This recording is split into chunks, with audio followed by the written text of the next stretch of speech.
कोई गाना चला तो बताइए नजर के बान थोड़ा सा कि नजर के बान मत मारा सवरिया तू धरा जइबा नजर के बान मत मारा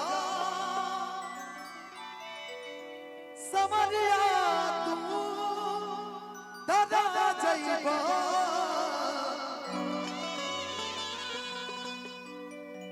इनाम पहिले से बदनाम बा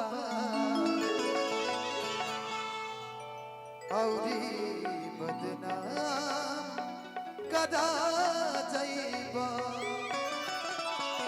लेकिन आपके लिए एक लाइन बोलूं कि तू धनंजय के दिल में मतभेद कर देलू।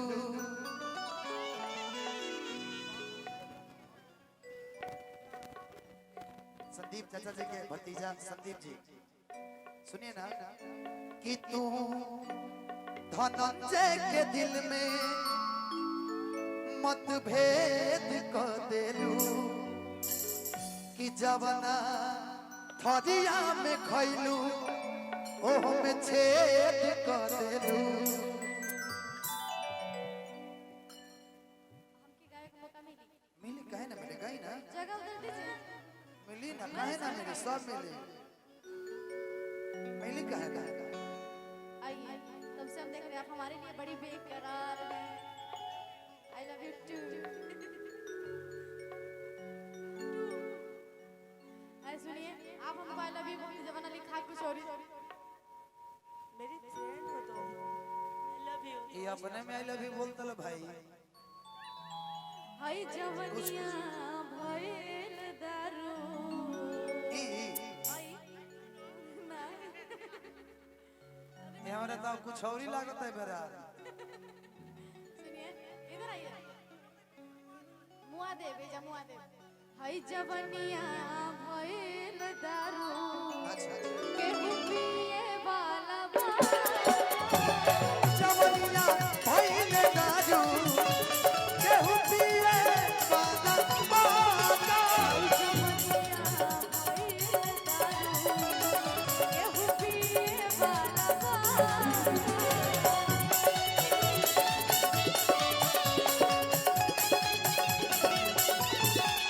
मस्ती में मस्त पानी मस्ती में मस्त पानी पी के जिए बाबा ई जवनिया भइले दारू ई जवनिया भइले दारू केहू पिए वाला बागा।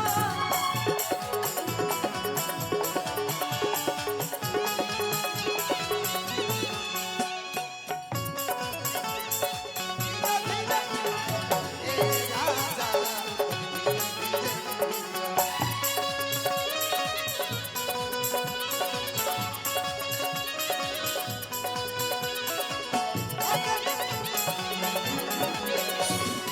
ए राजा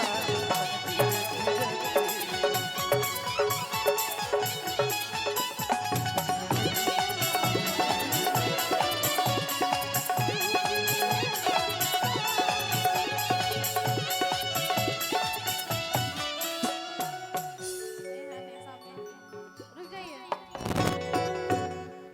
तुम तो धोखेबाज हो वादा करके भूल जाते हो तुम तो धोखेबाज हो वादा करके भूल जाते हो रोज रोज तुम जो सनम ऐसा करोगे रोज रोज तुम जो सनम ऐसा करोगे हम जो रूठ जाएंगे तो हाथ मलोगे।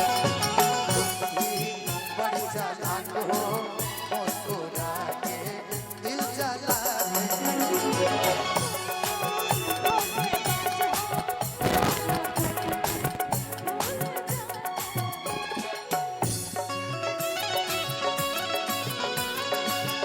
दर्द दिल के बढ़ा के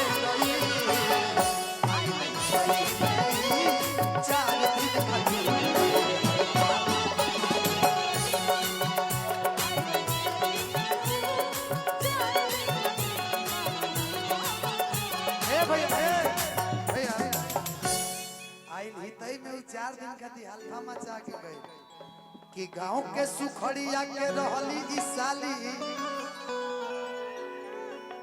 ना जी कि देखे में भोला बाकी बड़की संतोष पागल ना इधर संतोष पागल ना होई कि गांव के सुखड़िया के रहे ई साली देखे में भोला बाकी बड़की खेलाड़ी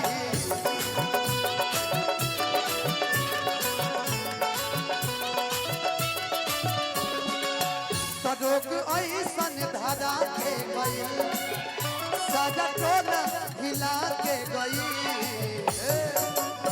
आप कुछ और लेकिन हम कहने कि अब ही देना पवनी हम 5 साल में इतना कर्जा बढ़ा के गई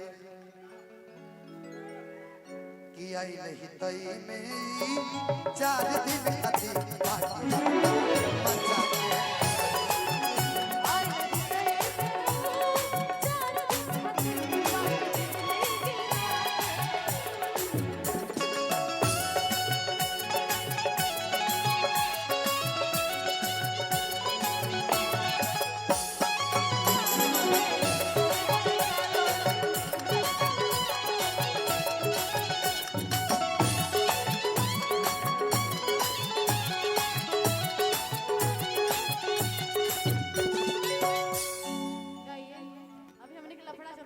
लफड़ा कहीं चलता गा दीजिए गाइए नाम सुन इसके बाद हम कि बताएंगे। घूमे खाती अइली एक दिन हमारा गाँवे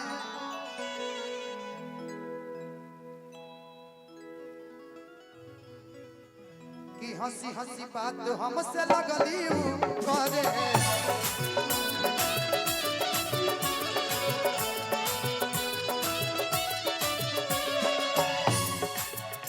रोग ऐसन धरा के गई हमके पागल बना के गई। आपका वो गाना मुझे सुनना है जो एक गाना आपका बड़ा हिट रहा कौन सा जो हिट गाना है अच्छा कल अपना हीरो से हाँ कि आई ले तई में वो बाकी चूना लगा के गए। वो वाला मुझे गाना सुना दीजिए। उसके बाद एक सैड सॉन्ग हमारी एक बहुत ही अच्छी गायिका है इनसे भी कुछ सुनेंगे लेकिन उस गाना पर आप सुना दीजिए। कौन गाना? अच्छा वो अलग सुना दे रहा अच्छा